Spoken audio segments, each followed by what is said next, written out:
अस्सलामुअलैकुम, आप देख रहे हैं समा। मैं हूं रमीज अहमद और मैं हूं सबा शेख। बुलेटिन के आगाज में आपको बताएं कि इस वक्त वफाकी वजीर अली जैदी प्रेस कॉन्फ्रेंस कर रहे हैं। आइए आपको लिए चलते हैं। तो फिर आप जवाब ले लेना यार। हाँ,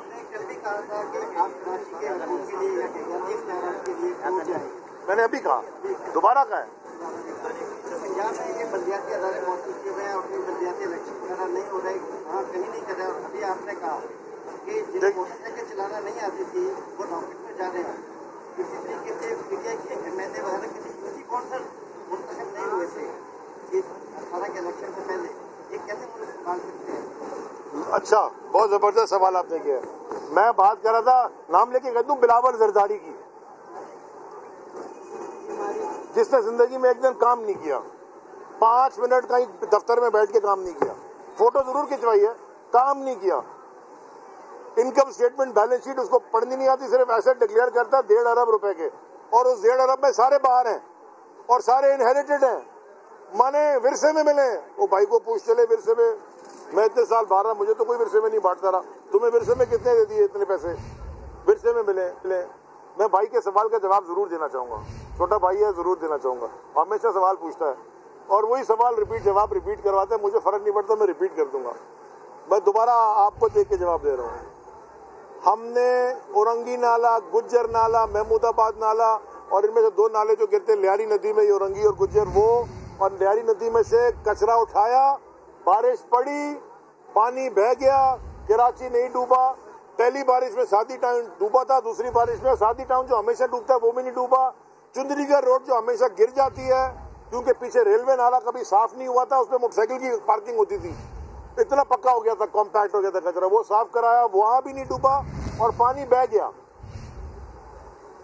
कचरा रोड के साइड पे कहते रखा था क्योंकि जीटीएस इनको नहीं बताते कहाँ है। जीटीएस क्या होता है? Garbage transit station. वो खत भी मैं आपको कई दफा दिखा चुका हूं, मैं फिर दिखा दूंगा। जीटीएस के अंदर कचरा डालना था, जो हमें सिंध हुकूमत ने जीटीएस लाके दिए, जीटीएस की लिस्ट दी है, उसमें तो बिल्डिंगें बनी हुई 5 में से 2 पे। तो अगर ये रोड के पास से खुद भी नहीं उठा सके कचरा, सॉलिड वेस्ट मैनेजमेंट इनके पास है, तो फिर ये हुकूमत में क्यों बैठे हुए हैं? जहां तक बात की कि हिसाब, सारे पैसे दोबारा FWO में, फ्रंटियर वर्क्स ऑर्गेनाइजेशन जो फौज का इदारा है, उसमें जमा हुए थे और उसके अकाउंट नेशनल असेंबली में जमा करा चुका हूं, वहां से ले लें। ये बार बार ये सवाल पूछेंगे, बार बार ये जवाब दूंगा। बहुत मेहरबानी, आगे भी जाना है। नहीं, मेरे पास नहीं है, मेरे पास है नहीं ना तफसील, मुझे पता नहीं। आखिरी सवाल है। एक सवाल है साहब, ये पार्क में जाम तशरीफ फरमाए, यहाँ पर जो है पीने का मीठे पानी का हेडिंग है पूरे इलाके का, और ये पूरा इलाका मीठे पानी का जो बहुत अच्छा सवाल है। मैंने ये परसों मैंने ये कहा है कि यहाँ कोविड खत्म नहीं हुआ अभी पूरी तरह, और ये जो बारिश हुई है और बारिश के बाद जो पानी सुवेज के लाइन का और पोर्टेबल पानी के पीने का वो मिक्स हीप हो गया, मिल गया। मुझे बड़ा डर है कि ये कोई फिर वो उस तरह की बीमारियां ना शुरू, डायरिया, टाइफॉइड, ये सारा करना शुरू हो जाए। ठीक है जी, थैंक यू। लास्ट सवाल ले लें।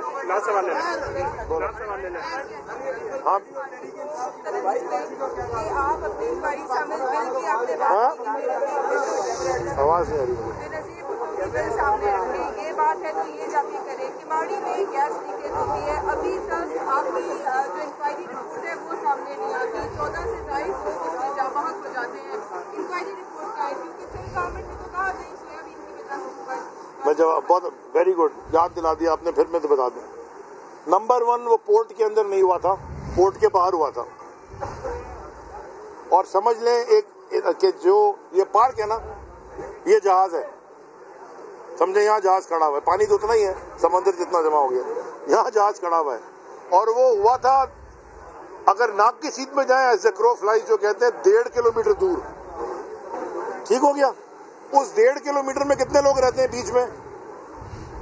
आधा किलोमीटर नहीं चले, 1 किलोमीटर निकाल लें, पूरा 1 किलोमीटर निकाल लें कि रोड है, पोर्ट की जमीन है, लेकिन वो आधा किलोमीटर में बीच में लोगों के घर हैं, है ना? आप कराची वाली है, मुझे पता है, आपने देखा है।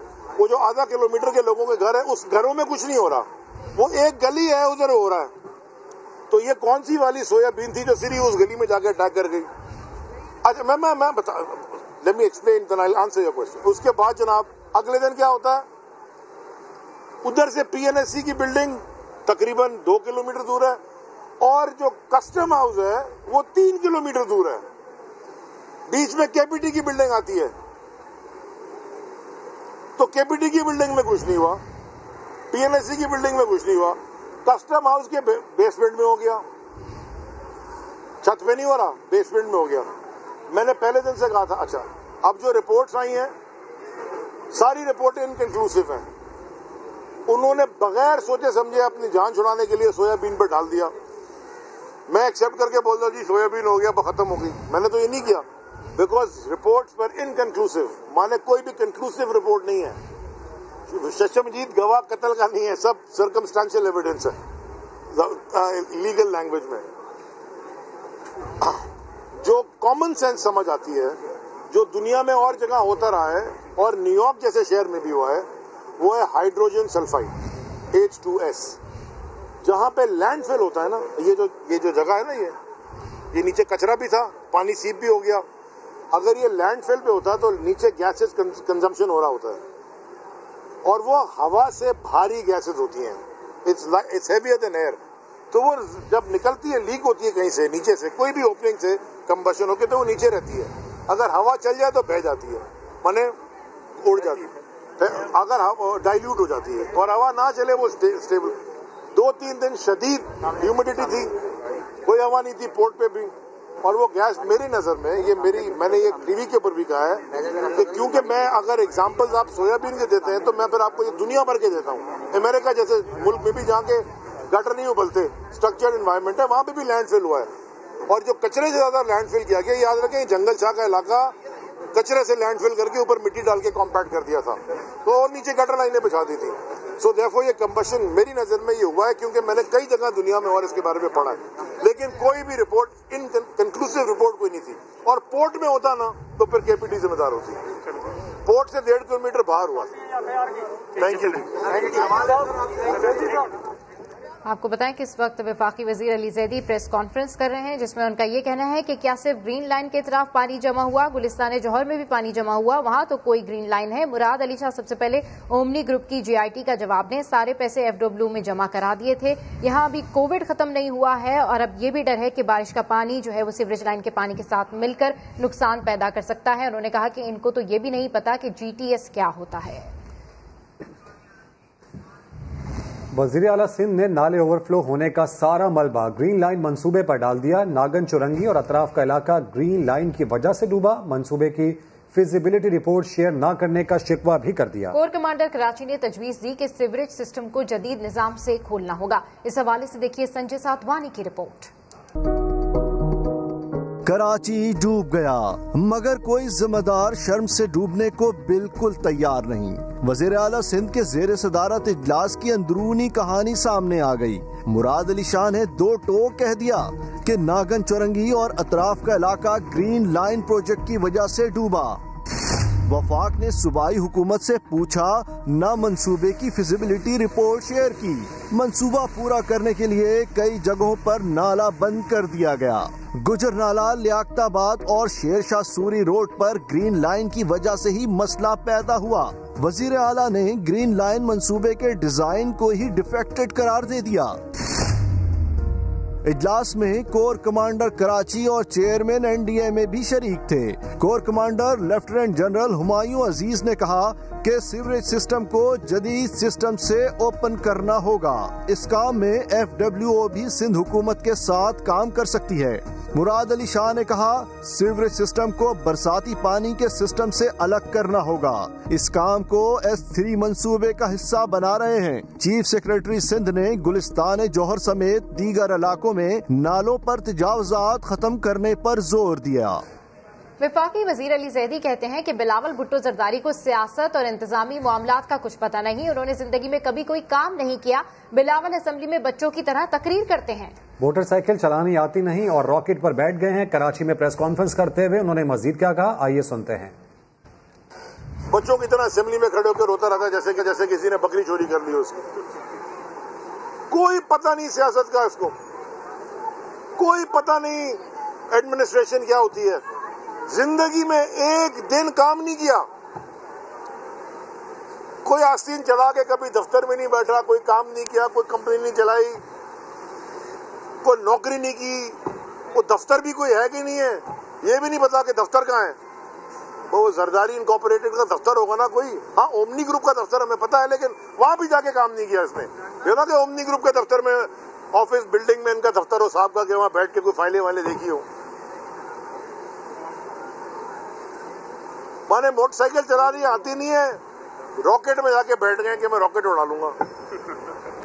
और इंतजामिया की लापरवाही कराची वालों को ईद की नमाज से भी महरूम कर रही है। नॉर्थ कराची 11D के ईदगाह ग्राउंड में बारिश का पानी अब तक जमा है। 2 साल से ईदगाह में नमाज नहीं अदा की जा सकी। इसकी मज़ीद तफसीलात हासिल करते हैं समा के नुमाइंदे खुर्शीद आलम से। खुर्शीद आलम, इंतजामिया की इतनी लापरवाही, कराची वाले नमाज ईद कैसे अदा करेंगे? यहाँ बिल्कुल आज मैं आपको एक ऐसी जगह की निशानी कर रहा हूँ कि जो एक ऐसा ग्राउंड है न्यू कराची 11D का, जहाँ ईदगाह है और जहाँ पर गुज़िश्ता साल भी ईद की नमाज अदा नहीं की जा सकी थी और इस साल भी बकरीद की नमाज यहाँ पर अदा नहीं की जा सकेगी। कैमरामैन कामरान आपको दिखाएंगे कि ये पूरा ग्राउंड जो है सीवरेज और बरसाती पानी की वजह से एक झील बन चुका है। गुज़िश्ता साल भी समा ने इस मकाम की निशानदेही की थी। 11D सेक्टर का ये वाहिद ईदगाह मैदान है जहां पर लोग हर साल ईद की नमाज पढ़ने आया करते थे, लेकिन गुज़िश्ता साल भी यहां पर ईद की नमाज नहीं हो सकी थी और कल भी ईद की नमाज यहां पे लोग अदा नहीं कर सकेंगे क्योंकि यहां पे 1.5 से 2 फुट पानी खड़ा है। इस ग्राउंड के से मुत्तसिल मस्जिद भी है, इमाम बारगाह भी है, लेकिन इन तमाम गलियों में जो गंदा पानी है इलाका मकीनों के लिए वो अजाब बन चुका है, अजियत बन चुका है। इलाके के लोगों ने मुतालबा किया कि फौरी तौर पर उन्हें इस अजियत से निजात दिलाई जाए। वाज़ेह रहे कि समा पहले भी ग्राउंड की निशानदेही कर चुका है। न्यू कराची 11D की वाहिद ईदगाह ग्राउंड है जहां बरसाती पानी और गंदा पानी खड़ा है, लेकिन अब तक हमारे जो जिम्मेदारान हैं उन्होंने इस जानिब कोई तवज्जो नहीं की। जी, न्यू कराची के सेक्टर 11D के इलाका मकीन क्या कहते हैं, आइए आपको सुनवाते हैं। पिछले साल जो बारिश हुई थी ये उसका जो ना खमियाजा अभी तक भुगत रहे हैं। आप यकीन करें कि मेरे को नमाज पढ़ने के लिए इतनी परेशानी होती है कि मेरे को दूसरी जगह पे मस्जिद में नमाज पढ़ने जाना पड़ रहा है। अब कल ईद का दिन है, अब ईद के दिन पे भी क्या घर पे नमाज पढ़ेंगे? बहुत परेशानी के आलम में हम लोग यहाँ रह रहे हैं और यकीन करें कि जिस तरह से हम सर्वाइव कर रहे हैं हम जानते हैं। पिछले साल भी यहाँ पर ईद की नमाज नहीं हो सकी थी और इस साल भी यही सिचुएशन है। ये तकरीबन 3 महीने तक ऐसी रहेगा, यहाँ की ये ऐसी कंडीशन रहती है हर साल हमेशा।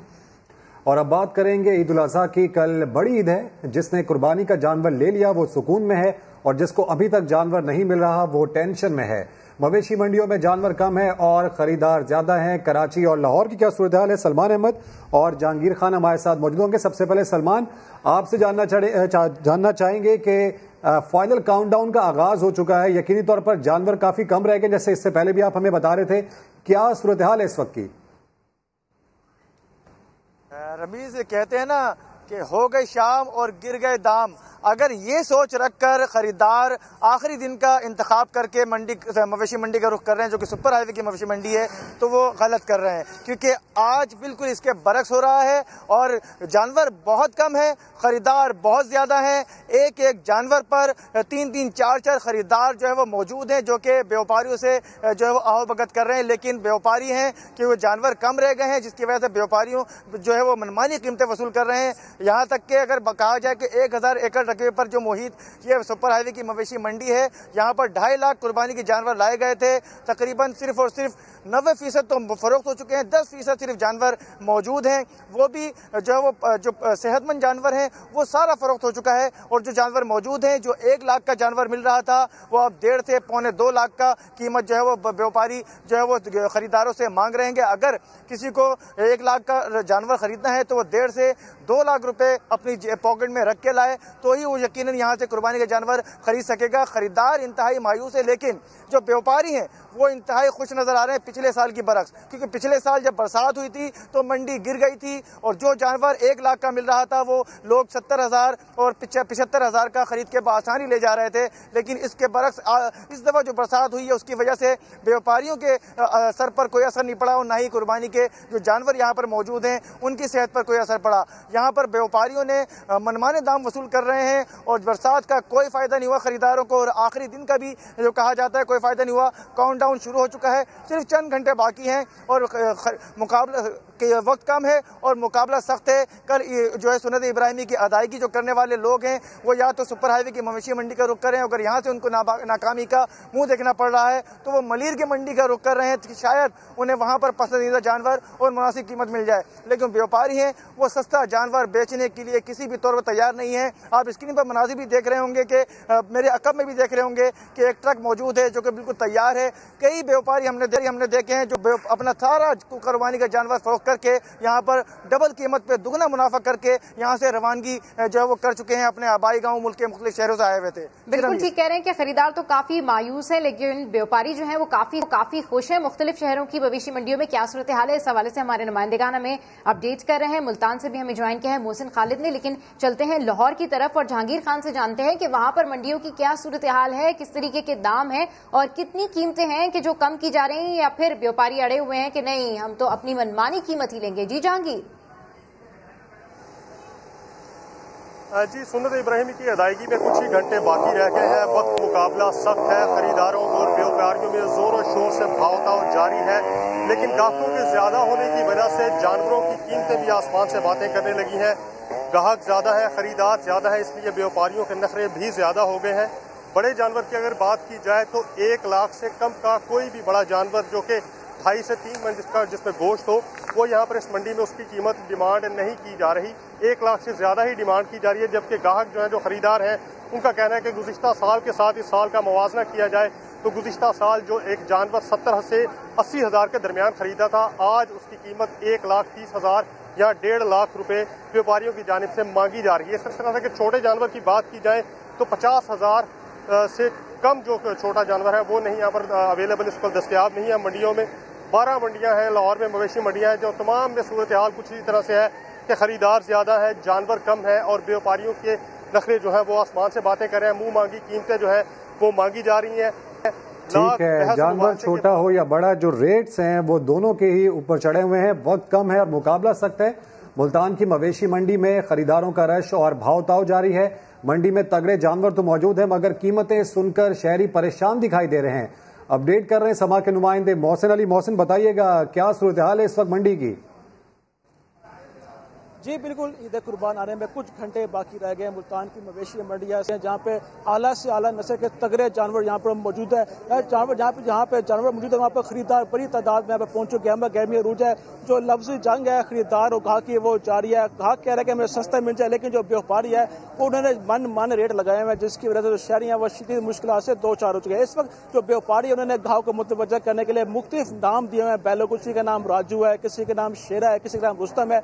उनके रेट हैं वो भी आसमान से बात है। इस वक्त मंडी में जो रेट देखे जा रहे हैं उस वक्त जो कम से कम रेट है वो बैल का 1 लाख रुपए से शुरू होकर 15 से 20 लाख रुपए तक पहुंचा हुआ है, जबकि हम बकरे के हवाले से बाकी बकरा है वो 35,000 से लेकर 1 लाख से ज्यादा तक पहुंचा हुआ है। जबकि हमारे शहरों से भी बात हुई, कहना था कि पिछले साल के इस साल 50 गुना महंगाई ज्यादा हो चुकी है, जिस तरह से खरीदारों को ग्राहक को बकरा लेने में दुश्वारी पेश आ रही है। सुन्नत इब्राहिमी भी अदा करनी है, इसके बावजूद शहरी बड़ी तादाद में मंडियों को रुख कर लिया है। ग्राहक से लफ्जी जंग जारी है, तू तकरार भी हो रहा है, लेकिन जो ग्राहक है वो अड़े हुए हैं, वो महंगे दामों जानवर सेल करने पर मजबूर है। उनका कहना है कि हमें पूरा साल मेहनत भी की, लेकिन इस साल आके हमें दाम नहीं मेरे साथ से हमने रेट महंगे किए हुए। इस वक्त मुल्तान की मवेशी मंडी में जो जानवर है वो बड़ी तादाद में, कुछ खूबसूरत जानवर है, कुछ कद काट के लिहाज से बहुत अच्छी नस्ल का है। ठीक है, मुल्तान की सूरत हाल से हमें अपडेट करें हमारे नुमाइंदे मोहसिन खालिद। लाहौर से हमें अपडेट कर रहे थे जहांगीर खान और कराची से सलमान अहमद। आप तीनों नुमाइंदेगान का बेहद शुक्रिया। और फैसलाबाद में बड़ी ईद की बड़ी तैयारियां उरूज पर पहुंच गई। नया बहारा मवेशी मंडी में 85% जानवर फरोख्त हो चुके हैं, जबकि खरीदारों का तांता बंधा हुआ है। यूसुफ चीमा की रिपोर्ट। जानवर कम, खरीदार ज्यादा।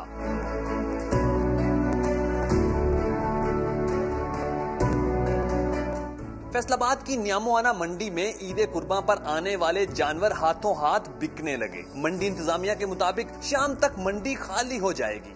छोटा जानवर है हमारे पास तकरीबन 10% तक बाकी है अभी, और बड़ा जानवर जो है वो भी हमारे पास तकरीबन 2 से 5% अभी बाकी है। जानवर अब कम है और गाय का अब ज्यादा है। इंतजामिया के मुताबिक 50,000 बकरों में से 42,000 से जायद फरोख्त हो चुके, जबकि 20,000 बैलों में से 18,000 शहरी घरों को ले जा चुके हैं। बचने वाले जानवरों के भाव-ताव में शहरियों को मुश्किलात का सामना। जो 50,000 रुपए का जानवर था वो इस टाइम उसका मांग रहे 80,000, 90,000, लाख रुपया। ये मैंने जानवर लिया 1,20,000 रुपए का, इसका 2 लाख रुपए मांगते थे। इंतजामिया की जानब से शहर भर में मजमूई तौर पर 14 मंडियां लगाई गई, जो कि बेशतर खाली हो चुकी हैं। कैमरामैन कदीर रहमान के साथ यूसुफ चीमा, समा, फैसलाबाद। ईद कुर्बा पर कसाईयों के नखरे तो आसमानों पर हैं, लेकिन शहरी एहतियात करें क्योंकि तजर्बेकार कसाईयों के साथ साथ मौसमी कसाई भी मैदान में आ गए हैं। इस हवाले से देखिए दानियाल सत्तार की रिपोर्ट। होशियार, मौसमी कसाई जेबें भरने के लिए हैं तैयार। छुरियां तेज करके हजारों ऐसे लोग भी मैदान में निकल आए हैं जिनका किसाब के पेशे से दूर दूर तक कोई ताल्लुक नहीं। एक आम बंदा गली में उठ के आता आपको कहता है मुझे 8,000 रुपए दे तो मैं कुर्बानी कर देता हूँ। दूसरी तरफ प्रोफेशनल कसाईयों के मुआवजे और नखरे भी आसमानों से बातें कर रहे हैं, क्योंकि यही तो वो सीजन है जिसमें इनकी खूब चांदी होती है।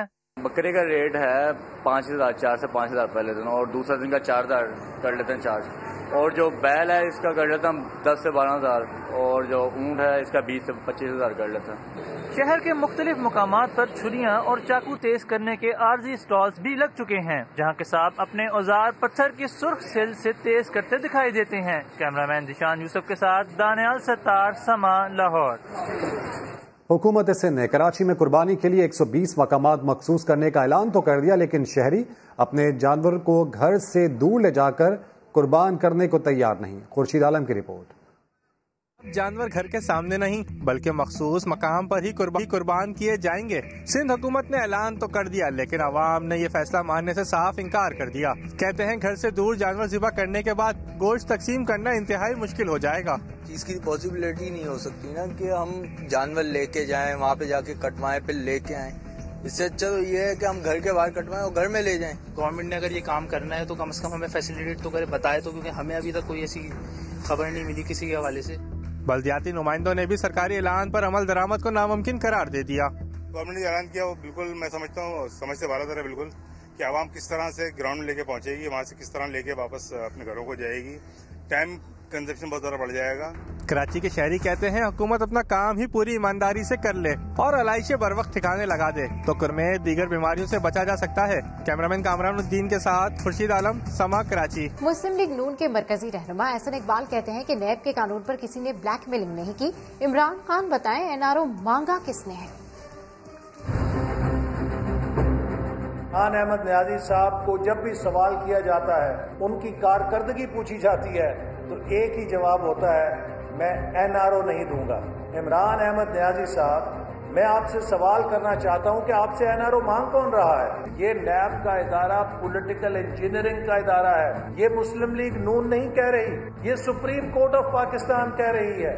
ये नैब का कानून इस्लामी तालीमात के खिलाफ है, ये मुस्लिम लीग नून नहीं कह रही, ये इस्लामी नजरियाती काउंसिल कह रही है। तो हमारा मुतालबा तो ये है कि जो सुप्रीम कोर्ट और इस्लामी नजरियाती काउंसिल ने हदायत दी हैं, उनकी रोशनी में नैब के कानून को हम आहंग किया जाए। हुकूमत एक चोरी कर रही थी जो हमने पकड़ ली है कि फैटिफ का नाम लेकर ये एक काला कानून मुल्क में मुसल्लत कर रहे थे जो नैब का भी पड़दादा था, पड़दादे का भी पड़दादा था। ये चोरी इनकी ना पकड़ते तो इन्होंने तो पाकिस्तान के ऊपर वो कानून मुसल्लत कर देना था जिससे हर सहाफी, हर बिजनेसमैन, हर सियासी कारकुन, हर शहरी मुस्तकिल रियासत या हुकूमत की ब्लैकमेलिंग का निशाना बन जाता।